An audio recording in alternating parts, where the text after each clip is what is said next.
கர்த்தருடைய பரிசுத்த நாமம் மகிமைப்படுவதாக. ஆண்டவரும் இரட்சகரும் மீட்பருமாயிருக்கிற இயேசு கிறிஸ்துவின் விலையேற பெற்ற நாமத்திலே நேயர்கள் யாவருக்கும் என்னுடைய வாழ்த்துக்கள். இந்த 8வது மாதத்திலே அடியெடுத்து வைக்க கர்த்தர் நமக்கு பாராட்டின அவருடைய கிருபை பெரியது. எத்தனையோ மக்கள் ஒரு நிமிஷம் எச்சரிப்பின்றி இந்த உலகத்தை விட்டு கடந்து போயிருக்கும் போது அவருடைய சுத்த கிருபை இதுவரைக்கும் நம்மை தாங்கி வந்திருக்கிறது. அவருடைய பரிசுத்த நாமம் மகத்துவப்படுவதாக. நாம் கர்த்தருடைய வார்த்தைகள் இந்த வாரத்திலும் தியானிக்க கர்த்தர் கொடுத்த இந்த நல்ல சிலாக்கியத்திற்காக ஆண்டவருக்கு நான் நன்றி சொல்லுகிறேன். கண்களை மூடி ஒரு நிமிஷம் நாம் ஜெபிப்போம். நன்றி செலுத்துகிறோம் ஆண்டவரே, உமக்கு நாங்கள் நன்றி சொல்லுகிறோம். இந்த புதிய மாதத்துக்குள்ளே நாங்கள் அடியெடுத்து வைக்க உதவி செய்திருக்கிறீர். கடந்த 7 மாதங்களும் கர்த்தர் எங்களுடைய வாழ்க்கையிலே நல்லவராய் இருந்திருக்கிறீர். ஆண்டவர் எங்களை பத்திரமாய் பாதுகாத்து வந்தீர், எங்களை சுமந்து வந்தீர், எங்களை தேற்றி வந்தீர், எங்கள் தேவைகள் எல்லாவற்றையும் சந்தித்தீர். ஆண்டவர் இந்த 8வது மாதத்திலே கர்த்தர் எங்களை கொண்டு வந்திருக்கிறீர். அதற்காக உமக்கு நாங்கள் நன்றி சொல்றோம். எத்தனையோ வேதனைகள், எத்தனையோ கஷ்டங்கள், எத்தனையோ இடர்பாடுகள் ஜனங்கள் தத்தெழுத்து கொண்டிருக்கிற இந்த உலகத்திலே ஆண்டவரை எங்களை ஜீவனோடு வைத்து இந்த நாளில் உங்களுடைய ஜீவனுள்ள வார்த்தைகளை கேட்க எங்களுக்கு கொடுக்கப்பட்ட நல்ல சிலாக்கியத்திற்காக நன்றி. இப்பொழுதும் பரிசுத்த ஆவியானவர் அடிமையை கொண்டு ஆண்டவரே எங்களோடு கூட இடைப்படும்படியாய் ஜெபிக்கிறேன். நீர் பேசும் கர்த்தாவே, சொல்லும் அடியேன் கேட்கிறேன் என்று சின்ன சாமுவேல் சொன்னது போல நீர் சொல்ல நாங்கள் கேட்கிறோம். அடிமையை மறைத்து வெளிப்படும் பரலோக ஞானத்தினாலே நிரப்பும். தாழ்த்தி ஒப்பு கொடுக்கிறோம். மீட்பரேசுவின் நல்ல நாமத்திலே தாழ்மையோடு ஜெபிக்கிறோம் எங்கள் ஜீவனுள்ள பிதாவே, ஆமென். கர்த்தருடைய பரிசுத்த நாமம் மகிமைப்படுவதாக. அருமையான கர்த்தருடைய பிள்ளைகளே, சகரியா தீர்க்கதரிசியின் புஸ்தகம் 9வது அதிகாரம் 12வது வசனத்திலே நாம் இவ்விதமாய் வாசிக்கிறோம். சகரியா தீர்க்கதரிசனம் 9ஆம் அதிகாரம் 12வது வசனம். தீர்க்கதரிசி ஆகிய சகரியாவை கொண்டு கர்த்தர் தம்முடைய ஜனத்தோடு கூட பேசுகிற வார்த்தை, நம்பிக்கையுடைய சிறைகளே அரணுக்கு திரும்புங்கள், இரட்டிப்பான நன்மையை தருவேன், இன்றைக்கே தருவேன் என்று சொல்லி ஆண்டவர் வாக்களித்திருக்கிறார். ஆண்டவருடைய கரத்துல இருந்து இரட்டிப்பான நன்மைகளை தேவனுடைய பிள்ளைகளாக நாம் பெற்றுக்கொள்ள வேண்டுமானால் நாம் செய்ய வேண்டிய காரியம் என்ன? இங்க சொல்றார், நம்பிக்கையுடைய சிறைகளே என்று சொல்கிறார். சிறைகள் என்று சொல்லும் போது அடிமைகள் என்று சொல்லி பார்க்கிறோம். இந்த அடிமைகளுடைய வாழ்க்கையிலே எவ்விதமாய் இருக்கிறது? அடிமைப்படுத்தப்பட்டிருக்கிற இந்த ஜனங்களுடைய உள்ளத்திலே எவ்விதமான சூழ்நிலை இருக்கிறது என்று சொல்லி இங்கே பார்க்கும்போது, நம்பிக்கையுடைய சிறைகளே அடிமைகளே என்று சொல்லி ஆண்டவர் பேசுகிறார். அடிமைகள் தான். பல சூழ்நிலைகளிலே பல காரியங்களிலே அடிமைப்பட்டவர்களாய் நாம் இருக்கிறோம். ஆனால் அடிமைப்பட்டிருக்கிற நமக்கு ஒரு நம்பிக்கை அவசியம். அதுதான் இங்கே சொல்றாரு, நம்பிக்கையுடைய சிறைகளே நீங்கள் அரணுக்கு திரும்புங்கள் என்று சொல்லுகிறார். அப்போ அதாவது இதுவரைக்கும் அரணுக்கு திரும்பல, ஆனால் எங்க இருந்துகிட்டு இருக்கிற இடத்துல இருந்து கொண்டு சிறைகளாக அடிமைப்படுத்தப்பட்டவர்களாக பலவிதமான சூழ்நிலைகளின் மத்தியிலே இருந்து ஏங்கிக் கொண்டு தத்தளித்துக் கொண்டிருக்கிற ஜனங்களுக்கு கர்த்தர் சொன்ன வார்த்தை தான் இந்த வார்த்தை. அவருடைய ஜனங்கள், தேவனால் தெரிந்து கொள்ளப்பட்டதான தெய்வ ஜனங்கள் அடிமைப்படுத்தப்பட்டிருக்கிறார்கள். பல காரியங்களிலே அவர்கள் அடிமைத்தனத்துக்குள்ளாய் இருக்கிறார்கள். அப்படிப்பட்ட ஒரு நிலைமையில ஒரு எதிர்பார்ப்பு, ஒரு நம்பிக்கை இந்த ஜனங்களுக்கு இருக்கிறது. ஆகையினாலே நம்பிக்கையுடைய இந்த மக்கள், இந்த அடிமைப்படுத்தப்பட்ட அடிமைகள் செய்ய வேண்டிய காரியம் என்னன்னு சொன்னால், அரணுக்கு அவர்கள் திரும்ப வேண்டும் என்று சொல்லி பார்க்கிறோம். அரணுக்கு திரும்புங்கள். அப்ப நம்பிக்கை இருந்தாதான் அரணுக்கு திரும்ப முடியும். நம்பிக்கை இல்லாதவர்கள் ஒருபோதும் அரணுக்கு திரும்ப முடியாது. வாழ்க்கையில எப்படிப்பட்ட ஒரு நம்பிக்கை உள்ளவர்களாய் நாம் ஓடிக்கொண்டிருக்கிறோம். நம்முடைய ஆண்டவரும் இரட்சகருமாய் இருக்கிற இயேசு கிறிஸ்து நமக்கு ஒரு நம்பிக்கை கல்வாரி சிலுவையிலே அவர் நமக்கு சம்பாதித்து கொடுத்திருக்கிறார். அந்த விலை மதிக்கப்பட முடியாத அந்த ரட்சிப்பின் மூலமாக நமக்கு ஒரு விடுதலையை தேவன் வைத்திருக்கிறார், நமக்கு ஒரு சமாதானத்தை வைத்திருக்கிறார், நமக்கு ஒரு சந்தோஷத்தை வைத்திருக்கிறார். அதனால இன்னும் நாம் அடிமைகளாக அல்லது அடிமை தனத்துக்குள்ளாக இருக்க வேண்டும் என்று சொல்லி ஆண்டவர் விரும்புகிறதல்ல. பல காரியங்களிலே அடிமைப்படுத்தப்பட்டவர்களாக இருக்கிறோம். எத்தனையோ காரியங்களிலே இன்னும் அடிமை தனத்துல இருந்து வெளியே வரல. ஒருவேளை சுதந்திரம் கிடைச்சிருச்சு இந்திய தேசத்துல, அதனால நம்ம எல்லாம் விடுதலையா இருக்கிறோம், நம்ம சுயாதீனமா இருக்கணும்னு சொல்ல முடியுமா? யோசித்து யோசித்து பாருங்க. தேசம் அதாவது சத்துருடைய கரத்திலிருந்து, அடிமைப்படுத்தப்பட்ட மக்களுடைய கரத்திலிருந்து ஒரு விடுதலையை சம்பாதித்தாயிற்று, விடுதலையை பெற்றுக்கொண்டாயிற்று. ஆனா தனிப்பட்ட மனுஷனுடைய வாழ்க்கையில இதுவரைக்கும் அந்த விடுதலையை அனுபவிக்க முடியாதபடிக்கு இன்னும் சிறைகளாக தான் இருக்கிற ஒரு நிலைமையை பார்க்கிறோம். அப்ப இப்படிப்பட்ட சிறைகள் செய்ய வேண்டிய காரியம் என்ன? அரணுக்கு திரும்ப வேண்டும். அரண் எங்கே இருக்கிறது? அரண் என்று சொன்னால் அர்த்தம் என்ன? இந்த அரண் எங்கே இருக்கிறது? இதை குறித்த சரியான அதாவது தெரிந்து கொள்ளுதல் இல்லாதபடினாலதான் ஜனங்கள் இன்றைக்கு அரணுக்கு திரும்பாத இந்த உலகத்திலே சிறைகளாக இருக்கிற சூழ்நிலைகளை பார்க்கிறோம். ஆகையினாலே ஆண்டவருடைய வார்த்தை சொல்லுகிறதே நம்பிக்கையுடைய சிறைகளே என்று சொல்லுகிறார். சிறைகளுக்கு ஒரு நம்பிக்கையை தேவன் சம்பாதித்து வைத்திருக்கிறார். அந்த நம்பிக்கையை அறியாமல் இருக்கிறபடினாலதான் என்ன செய்ய முடியல, அவர்கள் திரும்ப முடியவில்லை என்று சொல்லி பார்க்கிறோம். இன்றைக்கு தேவனுடைய பிள்ளைகளாக நமக்கு தேவன் ஒரு அழைப்பை கொடுத்திருக்கிறார். எத்தனை நாட்கள் இப்படிப்பட்ட நம்பிக்கையற்ற நிலைமையிலே துக்கத்தோடு, துன்பத்தோடும், வேதனையோடும், அடிமைத்தனத்தோடும், சுயாதீனமில்லாத ஒரு சூழ்நிலையின் மத்தியிலும் எத்தனை நாட்கள் நாம் ஓடிக்கொண்டிருக்க முடியும்? ஆகையினால் எல்லா சூழ்நிலைகளையும் விட்டு நீங்க அரணுக்கு திரும்ப வேண்டும் என்று சொல்லி ஆண்டவர் விரும்புகிறார். இஸ்ரவேல் ஜனங்களை குறித்து ஆண்டவர் பேசும்போது தீர்க்கதரிசியாகிய எசேயா புஸ்தகத்திலே இதமாய் சொல்லப்பட்டிருக்கிறது. எருசலேமுடன் பட்சமாய் பேசி அதன் போர் முடிந்ததென்றும் அதன் அக்கிரமம் நிவர்த்தியாயிற்று என்றும் அது தன் சகல பாவங்களின் நிமித்தமும் கர்த்தரின் கையில் இரட்டிப்பாய் அடைந்து தீர்ந்ததென்றும் அதற்கு கூறுங்கள் என்று சொல்கிறார். எல்லாம் முடிஞ்சிருச்சு, உங்களுக்கு ஒரு நம்பிக்கை இருக்கு. ஆண்டவர் கல்வாரி சிலுவையிலே எல்லாவற்றையும் நமக்காக செய்து முடித்து நமக்கு ஒரு நம்பிக்கையை உண்டு பண்ணி வைத்திருக்கிறார். அங்கே இஸ்ரவேல் ஜனங்களுக்கு ஆண்டவர் சொல்லும் போது இததான் சொல்றாரு, எருசலேமோடு கூட நீங்க பட்சமா பேசுங்க. என்னன்னு சொன்னா உங்களுக்கு ஒரு நம்பிக்கை இருக்கு, உங்களுக்கு ஒரு நம்பிக்கை இருக்கு. ஏன்னா உங்களுக்காக போராடுகிற ஒருவர், உங்களுக்காக கிரியேட் செய்கிற ஒருவர் இருக்கிறார். அதனாலே பட்சமா நீங்க எருசலேமோடு கூட நீங்க பேசுங்க. அந்த எருசலேமை குறித்து ஆண்டவருக்கு ஒரு பெரிய வைராக்கியம். எருசலேம் யார்? அடிக்கடி நாம் தியானித்திருக்கிறோம். எருசலேம் அதாவது தேவனுடைய நகரம், தேவனுடைய வாசஸ்தலம், தேவன் தங்கி இருக்கிற இடம். இன்றைக்கு அந்த நாளிலே ஒரு எருசலேம் இருந்தது. அந்த எருசலேம் ஒரு பட்டணமாய் இருந்தது. அந்த பட்டணத்திலே தேவனால் தெரிந்து கொள்ளப்பட்ட இஸ்ரவேல் மக்கள் வாசம் பண்ணினார்கள்.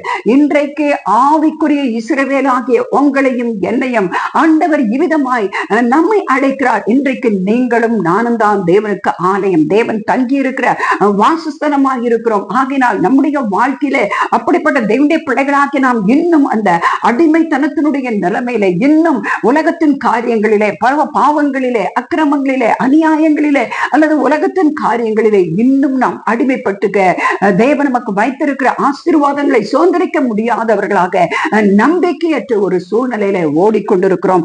ஆகினாலே ஆண்டவர் தம்முடைய தாசர்களை கொண்டு ஆண்டவர் இந்த நாட்களிலே பேசுகிறார். எவ்விதமாய் பேசுகிறார்? எருசலேமோடு கூட நீங்க எப்படி பேசணும்னா பட்சமாய் பேசுங்கள். பேசி அதன் போர் முடிந்தது என்றும் அதன் அக்கிரமம் நிவர்த்தியாயிற்று என்றும் அது தன் சகல பாவங்களின் நிமித்தமும் கர்த்தரின் கையில் இரட்டிப்பாய் அடைந்து தீர்ந்ததென்றும் அதற்கு கூறுங்கள் என்று உங்கள் தேவன் சொல்லுகிறார் என்று சொல்லப்பட்டிருக்கிறது. அருமையான கர்த்தருடைய பிள்ளைகளே, நம்முடைய ஆண்டவர் சொல்லுகிறார், செய்ய வேண்டிய காரியத்தை எல்லாம் ஆண்டவர் செய்து முடித்து விட்டார். இன்னும் நீங்க இவ்விதமான ஒரு சூழ்நிலையின் மத்தியில இருக்க வேண்டியது அவசியம் இல்லை. ஆகையினாலே அரணுக்கு நீங்கள் திரும்பணும். உங்க சிறைப்பட்ட எல்லா பாவங்களையும், நீங்க சிறைப்படுத்தப்பட்டிருக்கிற எல்லா கிரியைகளையும், நீங்க அடிமைப்படுத்தப்பட்டிருக்கிறதான எல்லா பாவங்கள், எல்லா அசுத்தங்கள், எல்லா பழக்க வழக்கங்கள், எல்லா சூழ்நிலைகள் எல்லாவற்றின் நின்றும் நீங்க அரணுக்கு நீங்க திரும்புவீர்களானா அருமையான கர்த்தருடைய பிள்ளைகளே, உங்களுக்கு தேவன் வைத்திருக்கிற ஆசீர்வாதத்தை நீங்க சுதந்திரித்துக் கொள்ள முடியும். அப்படியானா உங்களுக்கு ஒரு நம்பிக்கை வேணும். அந்த நம்பிக்கை குறித்து தான் இங்க பேசுறாரு. நீங்க சொல்லுங்க, எல்லாவற்றையும் செய்து முடித்தாயிற்று சொல்லி நீங்க பேசுங்க, நீங்க சொல்லுங்கன்னு சொல்லி ஆண்டவர் தம்முடைய பிள்ளைகளை கொண்டு பேசிக் கொண்டிருக்கிறதை நாம் பார்க்கிறோம். திருக்கதரிசியின் புஸ்தகம் 49வது அதிகாரம் 9வது வசனத்திலே நாம் விதமாய் வாசிக்கிறோம். கட்டுண்டவர்களை நோக்கி புறப்பட்டு போங்கள் என்றும் இருளில் இருக்கிறவர்களை நோக்கி வெளிப்படுங்கள் என்றும் சொல்லவும், நான் உம்மை காப்பாற்றி உம்மை ஜனங்களுக்கு உடன்படிக்கையாக ஏற்படுத்துவேன். அவர்கள் வழியோரங்களிலே மேய்வார்கள், சகல மேடுகளிலும் அவர்களுக்கு மேய்ச்சல் உண்டாயிருக்கும் என்று சொல்லி, கட்டுண்டவர்களுக்கு பல விதங்களிலே சிறைகளாக கட்டப்பட்டிருக்கிறபடினாலே ஆண்டவர் சொல்றாரு, கட்டுண்டவர்களை நோக்கி நீங்க புறப்பட்டு போங்க. எங்க போங்க? அரணுக்கு போங்க. தேவன் உங்களுக்காக சம்பாதித்து வைத்திருக்கிற ஒரு அரண், ஒரு அடைக்கல பட்டணம். அரண் என்று சொல்லும் போது அரணிப்பான ஒரு ஸ்தலம், அடைக்கலம். இந்த அடைக்கலம் யார்? இது யாரு? அடைக்கலம் என்று சொன்னா அது என்ன? இது நீங்க நம்ம அறிந்து கொள்ள வேண்டியது அவசியமாயிருக்கிறது. அப்படிப்பட்ட ஒரு அரணிப்பான ஒரு ஸ்தலத்தை, பாதுகாப்பான ஒரு இடத்தை தேவன் ஆயத்தம் பண்ணி வைத்திருக்கிறார். இந்த உலகத்திலே மனுஷனுக்கு பாதுகாப்பு இல்லை. இந்த உலகத்திலே நடக்கிற காரியங்கள் எல்லாம் நீங்கள் கேள்விப்படும் போது இந்த நாட்களிலே எத்தனை பயங்கரமான சம்பவங்கள். இதற்கு காரணம் என்ன?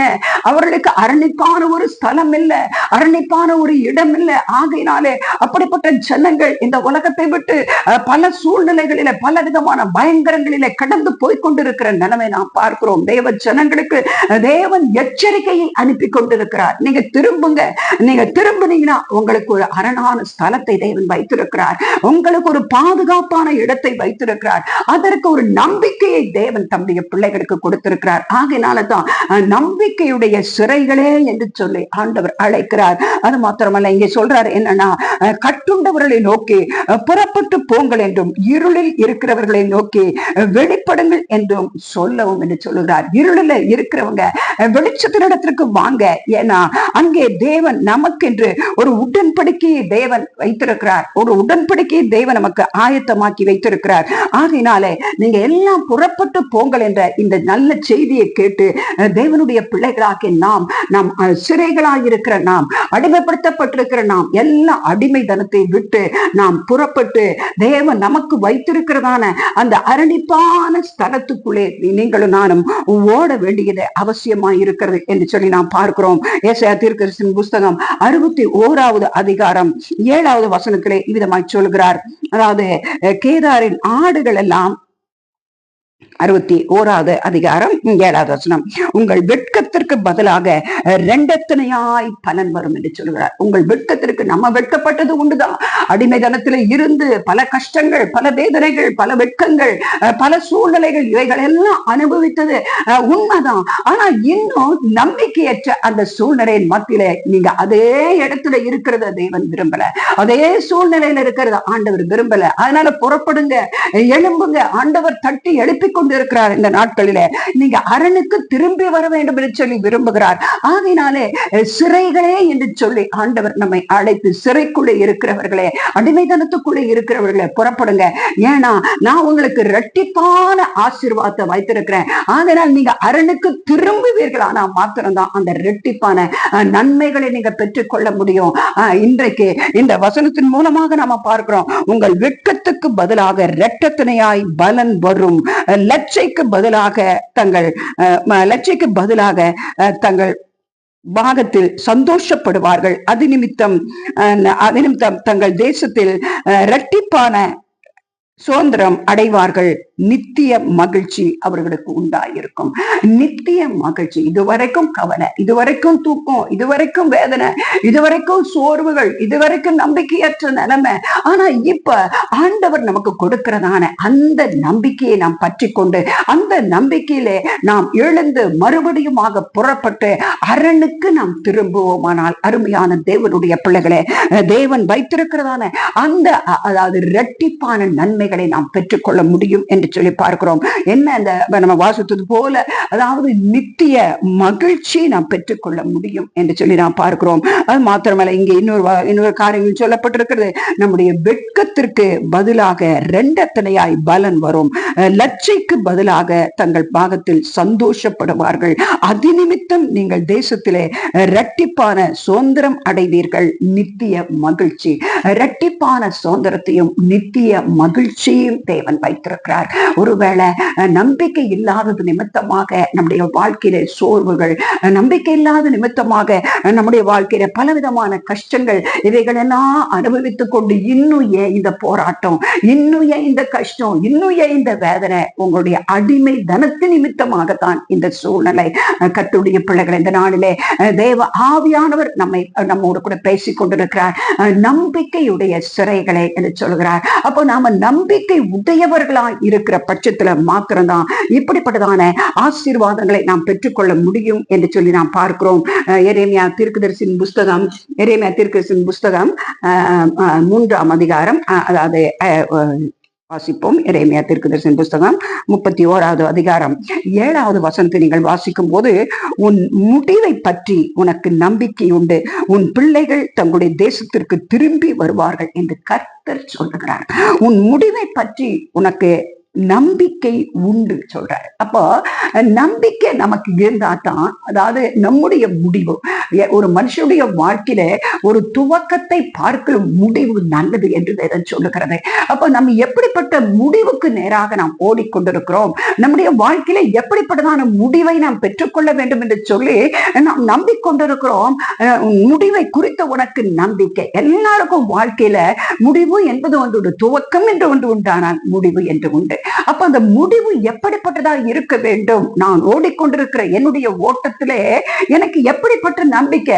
இதே நம்பிக்கையற்ற நிலைமையில, இதே அடிமைத்தனத்துல, இதே சோர்வுல, இதே கஷ்டத்துல, இதே பிரச்சனையில நான் ஓடிக்கொண்டிருக்க வேண்டும் என்று அல்ல, நம்பிக்கையுடைய சிறைகளே என்று சொல்கிறார். ஏன்னா நமக்கு நம்பிக்கை, நீ சிறையா இருந்தாலும், நீ அடிமைத்தனத்துல இருந்தாலும், உனக்கு ஒரு நம்பிக்கையை தேவன் சம்பாதித்து வைத்திருக்கிறாரே. அதற்கு காரணம் நீ தேவனுடைய ஜனம் என்பதனாலே, தேவன் உன்னை நேசிக்கிறபடினாலே, தேவன் உன்மேல் வைத்த இரக்கத்தினாலே, தேவன் உன்மேல் வைத்த அன்பினாலே அடிமையா இருக்கிற உன்னை நம்பிக்கையுடைய சிறையே என்று சொல்லி ஆண்டவர் கூப்பிடுகிறார். நம்பிக்கையுடைய சிறையே, நீ அரணுக்கு திரும்பு என்று சொல்லி ஆண்டவர் சொல்கிறார். இங்கே நம்ம வாசித்தோம், அதாவது உன் முடிவை குறித்து உனக்கு நம்பிக்கை உண்டு என்று சொல்கிறார். நம்முடைய முடிவை குறித்து நமக்கு ஒரு நம்பிக்கை இருக்கணும். அந்த நம்பிக்கையிலே, அதாவது தேவனுடைய பிள்ளைகளாக நீங்களும் நானும் அந்த நம்பிக்கையை பற்றி கொண்டு நாம் ஓட வேண்டியது அவசியமா இருக்கிறது.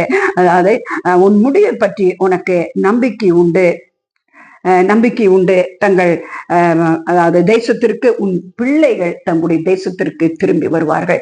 அநேகருடைய வாழ்க்கையில பிள்ளைகளை குறித்து பலவிதமான பயங்கள் இன்றைக்கு வாழ்க்கையில, ஐயோ என் பிள்ளைகளுடைய நிலைமை எப்படி இருக்கும், என் பிள்ளைகள் எப்படி இருப்பாங்க, அவருடைய எதிர்காலம் எப்படி இருக்கும், அவருடைய பிரச்சனைகள் எப்படி இருக்கும்னு சொல்லி அநேக பெற்றோர் இன்றைக்கு தங்களுடைய பிள்ளைகளை குறித்து பலவிதமான பயங்களுக்குள்ளே கடந்து போய் கொண்டிருக்கிறார்கள். என்ன சொல்றாரு?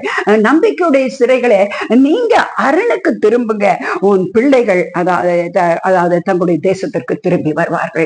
ஏன்னா இதை யார் செய்வாரா? கர்த்தர் செய்வார். இதை ஆண்டவர் செய்வார். ஏன்னா நமக்கு வாக்கு கொடுக்கிறவர் அவர்தான். அவர் சொல்றார், இந்த கர்த்தர் சொல்லுகிறார். வசனம் அப்படிதான் சொல்லுது. ஒவ்வொரு இடங்களிலும் கர்த்தர் சொல்லுகிறார்.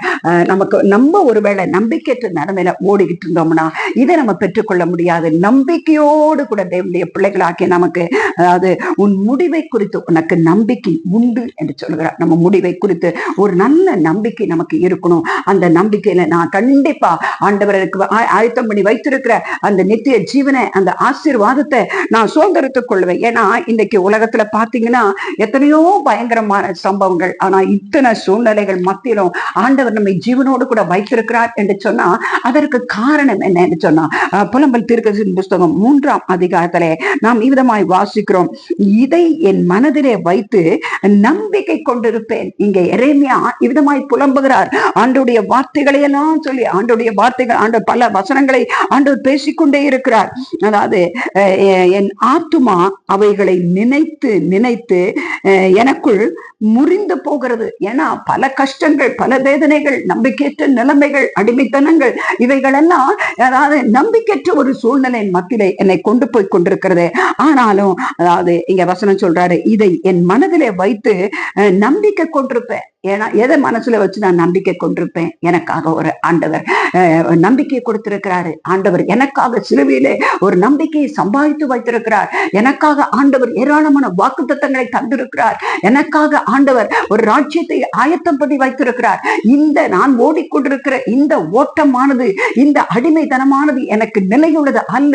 எனக்கு ஒரு விடுதலையை தேவன் சம்பாதித்து வைத்திருக்கிறார். அதை நான் சுதந்திரத்துக் கொள்ளுவேன் என்று சொல்லி அப்படிப்பட்ட ஒரு நம்பிக்கை நமக்குள்ளே இருக்குமானா இங்க சொல்றாரு. அடுத்தது வசனத்துல அவர் தெளிவாக சொல்றாரு, அதாவது எனக்கு ஒரு நம்பிக்கை இருக்கு. என்ன அப்படின்னா, அந்த நம்பிக்கையை வைத்துதான் இப்ப நான் சொல்றேன், எனக்கு இத்தனை சூழ்நிலைகள் மத்தியில, எனக்கு இத்தனை கஷ்டங்களுக்கு மத்தியில நான் இப்படி இருக்கிறேன் அப்படின்னு சொன்னா, நான் நிர்மூலமாகாது இருக்கிறது அவருடைய கிருபை. சொல்றாரு, நான் நிர்மூலமாகாது இருக்கிறது கர்த்தருடைய கிருபையே, அவருடைய இரக்கங்களுக்கு முடிவில்லை என்று சொல்லுகிறார்.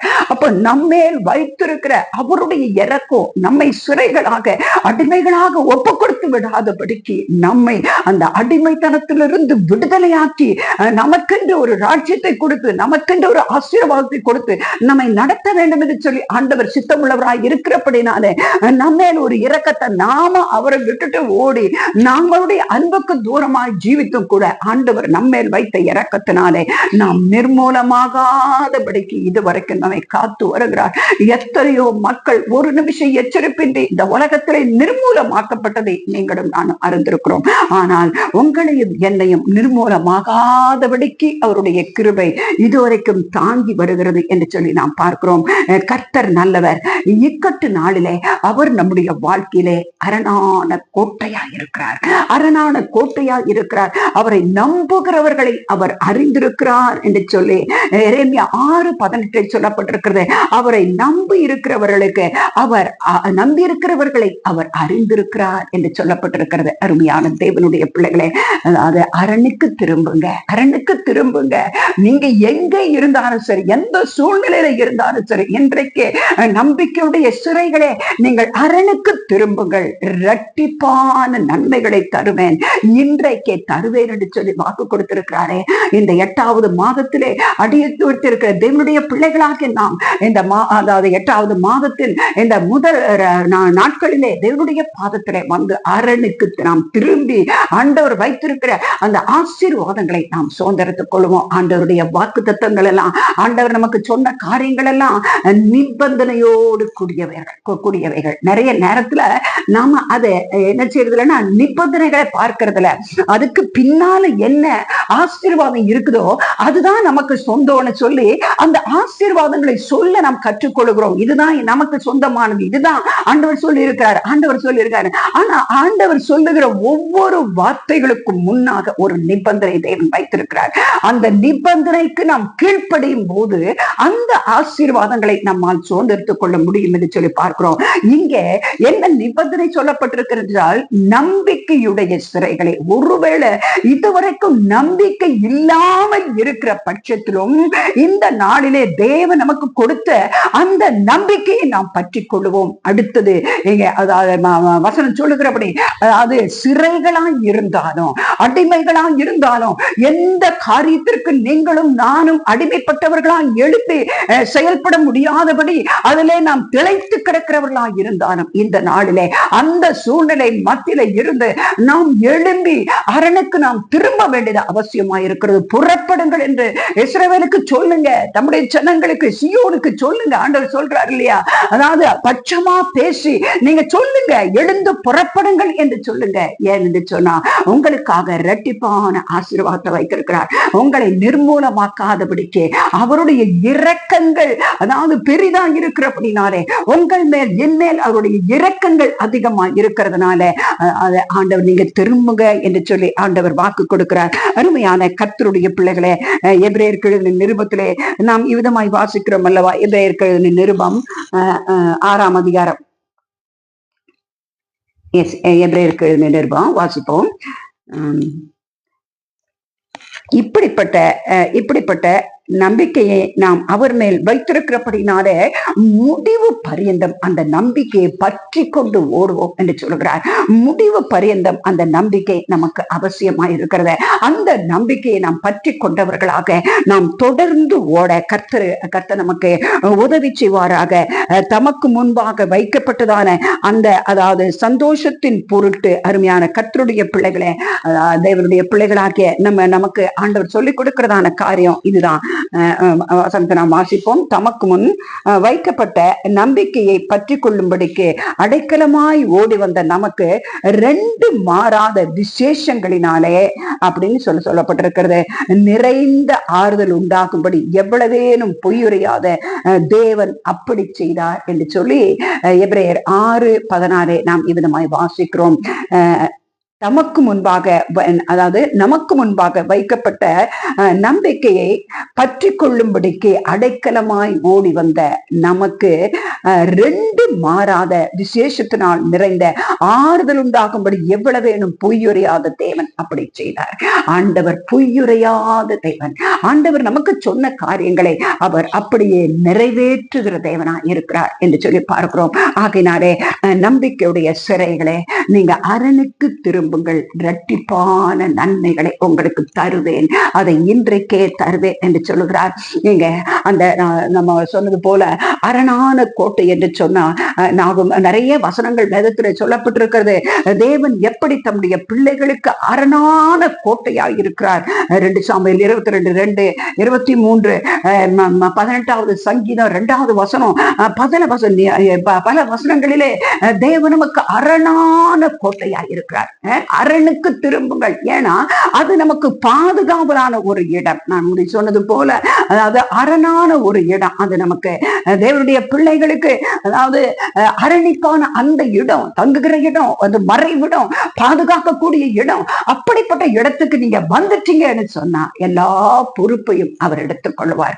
ஆனால் திரும்புங்க, அரணுக்கு திரும்புங்க அப்படின்னு கேட்கிறாரு. இந்த நாளிலே நமக்கு கொடுக்கப்பட்டதான இந்த வாக்குத்தத்தத்தை நாம் பற்றி கொண்டவர்களாக அரணுக்கு நேராக அடைக்கலமான அந்த இடத்துக்கு இஸ்ரவேல் ஜனங்களுக்கு அதாவது பாவம் செய்து அல்லது கொலை செய்து பலவிதமான காரியங்களை மரணத்துக்கு ஏதுவான காரியங்களை அவர்கள் செய்த போது அவர்களுக்கு ஒரு அடைக்கல பட்டணத்தை தேவன் வைத்திருந்தார்.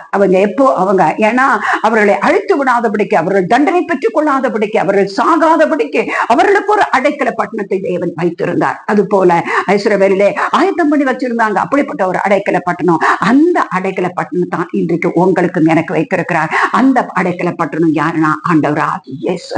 கல்வாரி சிலுவையிலே உங்களுக்கும் எனக்கும் அவர் ஒரு அடைக்கலத்தை சம்பாதித்து வைத்தார். அங்கே இயேசுவினிடத்திலே நாம் போகும்போது நமக்கு ஒரு அரணிப்போ, நமக்கு ஒரு பாதுகாப்போ. உன்னதமானுடைய மறைவில் இருக்கிறவன் சர்வ வல்லவருடைய நிழலில் தங்குவான் என்று தாவீது பாடுகிறார். தாவீதினுடைய வாழ்க்கையிலே அந்த அரணிப்பான இடம். அவர் சவுலுக்கு பயந்து பயந்து பயந்து ஓடிக்கொண்டிருந்த நாட்களிலெல்லாம் தனக்கென்று ஒரு அரணிப்பான இடத்தை தேவன் காட்டுகிற இடத்திலே ஓடி ஓடி ஒளிந்து தன்னுடைய ஜீவனை பாதுகாத்துக் கொண்டிருந்தார். ஆகையினாலே அந்த அரணிப்பான ஸ்தலம் எப்படிப்பட்ட ஸ்தலம் என்பதை தாவீதுக்கு நன்றாய் தெரியும். ஆகையினாலே அநேக வசனங்கள் சங்கீதத்திலே அநேக வார்த்தைகளை சொல்லி பாடுகிறார். தேவன் எனக்கு அடைக்கலம். 2 சாமுவேல் 22:2 கூட நாம் வாசிக்கிறோம். 33வது வசனத்திலே வாசிக்கிறோம். 18வது சங்கீதம் 2வது வசனத்திலே வாசிக்கிறோம். அடுத்தது நீதிமொழிகள் 10:29 சாலமோன் எழுதுகிறார், அவருடைய நாமம் நமக்கு அதாவது பலத்த துருகம். அவருடைய நாமம் நீதிமான் அதற்குள்ளே ஓடி சுகமாய் இருப்பான் என்று சொல்லி இருக்கிறது. அந்த நாமம் ஆண்டவராகிய இயேசுவினுடைய நாமம். அந்த அரணிப்பான ஸ்தலத்துக்குள்ளே நம்மை வரும்படியாக அவர் நம்மை அழைத்திருக்கிறார். நாகும் 1:7 சொல்லப்பட்டிருக்கிறது, இக்கட்டு நாளிலே அவர் நமக்கு அரணான அடைக்கலமாய் இருக்கிறார். இந்த இக்கட்டான ஒரு காலகட்டத்துக்குள்ளே நாம் வந்திருக்கிறோம். அருமையான தேவனுடைய பிள்ளைகளை, எங்க பார்த்தாலும் அதாவது பயங்கரங்கள் சம்பவித்துக் கொண்டிருக்கிறது. நம்ம எல்லாரும் அறிந்திருக்கிறபடி கடந்த நாட்களிலே கேரளாவிலே ஏற்பட்டதான அந்த பயங்கரமான சூழ்நிலையை நம்ம அதாவது டிவியிலும் செய்திகளிலும் நம்ம கண்ணார அதாவது பார்க்கும்படியான ஒரு சூழ்நிலை. அதை பார்க்கும்போது நம்முடைய உள்ளமெல்லாம் அதாவது எவ்வளவு வேதனையாக இருக்கிறது, எவ்வளவு அதாவது கண்ணீர் நிறைந்த ஒரு சூழ்நிலை, எவ்வளவு பயங்கரம். இரவிலே படுத்த மக்கள் அடுத்த நாளிலே அவர்கள் எழுந்திருக்க முடியல. எப்படி எப்படிப்பட்ட நிலைமையில என்ன யோசனை, என்ன சிந்தனை, என்னென்ன எண்ணங்கள், என்னென்ன காரியங்களை செய்யணும், எப்படி எல்லாம் இருந்தாங்க. சின்னவங்க இல்ல, குழந்தைகள் இல்ல, பெரியவங்க இல்ல, வயதானவங்க இல்ல, எல்லாருக்கும் ஏற்பட்டதான நிலைமை. ஒரு நிமிஷ எச்சரிப்பின்றி அவர்கள் அழிந்து போனார்களே. அவர்களை காட்டிலும் எந்த விதத்திலே நாம் நல்லவர்கள், எந்த விதத்திலே நாம் மேன்மையுள்ளவர்கள். அருமையான கர்த்தருடைய பிள்ளைகளே, நம்மேல் தேவன் வைத்த இரக்கத்தினாலே உங்களுக்கும் எனக்கும் அவர் ஜீவனை கொடுத்திருக்கிறார். ஆகையினாலே அரணிப்பான ஒரு ஸ்தலத்தை தேவன் நமக்கு காட்டி கொடுக்கிறார். ஆகையினால் நம்மை அவர் அழைக்கிறார். அதாவது உங்களுக்கும் எனக்கும் இரட்டிப்பான நன்மையை அவர் வைத்திருக்கிறார். நித்திய மகிழ்ச்சி தேவன் வைத்திருக்கிறார். நம்முடைய அதாவது வெட்கத்துக்கு பதிலாக, லட்சிக்கு பதிலாக நமக்கு தேவன் சந்தோஷத்தை வைத்திருக்கிறார். நமக்கு இரட்டிப்பான அதாவது ஆசீர்வாதத்தை வைத்திருக்கிறார். வசனம் சொல்லுகிறது நித்திய மகிழ்ச்சி அவர்கள் தலையின் மேல் இருக்கும் என்று சொல்லி ஆண்டவர் சொல்லி அழைக்கிறார். ஒருவேளை இதுவரைக்கும் மகிழ்ச்சியற்ற ஒரு சூழ்நிலையின் மத்தியிலே நாம் இருப்போமானா, இன்றைக்கு தேவன் நமக்கு ஒரு மகிழ்ச்சியை தேவன் நமக்கு தந்திருக்கிறார். இங்க அதாவது ஓசியா தீர்க்கதரிசி புஸ்தகம் 2ஆம் அதிகாரம் 15வது வசனத்திலே அதாவது தேவனுடைய பிள்ளை, தேவனுடைய அன்பை விட்டு வழி விலகி போனதான தேவனுடைய பிள்ளைகளை குறித்து அங்கே நாம் வாசிக்கும் போது, ஓசியா தீர்க்கதரிசி புஸ்தகத்திலே ஏற்கனவே நாம் வாசித்தோம். ஆயினும் நான் அவளுக்கு நயம் காட்டி அவளை வனாந்திரத்துக்கு அழைத்து கொண்டு போய் அவளோடு கூட பட்சமாய் பேசி அவளுக்கு நம்பிக்கையின் வாசலாக ஆகோரின் பள்ளத்தாக்க அவளுக்கு அவளுடைய திராட்சை தோட்டத்தையும் அவருக்கு சொல்றாரு. முதலாவது திராட்சை தோட்டத்தை கூட நம்பிக்கையற்று போயிட்டா, சோரம் போயிட்டா, தேவனை விட்டு வழி விலக போயிட்டா, அவனுடைய அன்புக்கு தூரமா போயிட்டா. ஆனாலும் கூட அவளோடு கூட பட்சமாய் பேசி என்றைக்கு சொல்றாரு, எருசலேமோடு கூட பட்சமா பேசுங்க. அவ தேவனை விட்டு வழி விலக போயிட்டா, தேவனுடைய அன்புக்கு தூரமா போயிட்டா, அவ சிறையா இருக்கிறா.